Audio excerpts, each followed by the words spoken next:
Welcome to Kenton's videos. Enjoy the video. You begin by opening Google Slides and creating a new file. This gets you into the editor immediately.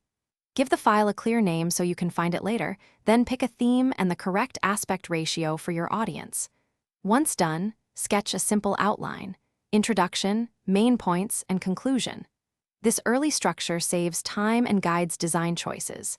Make sure to save or let autosave run, because a named file with an outline prevents chaotic slide creation. You now construct the core slides using the outline as a map. Apply slide masters so headers, fonts, and logos stay consistent across pages. This reduces repetitive formatting. Insert images and charts where they clarify points, and use grid lines to align elements for visual balance. Add concise speaker notes to cue your talking points. Once done, apply transitions sparingly.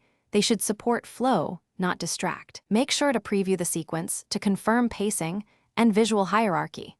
You finish by previewing the full slideshow to verify timing, legibility, and slide order. Make adjustments to font sizes and contrast if anything looks crowded from a distance. Share the file with collaborators for comments or lock final slides when approved. Export a PDF as a backup and test any embedded audio or video in presentation mode. If media fails, refresh the browser, reinsert files, or use a local copy. This single troubleshooting step fixes most playback issues. Thanks for watching. Consider subscribing if we helped you.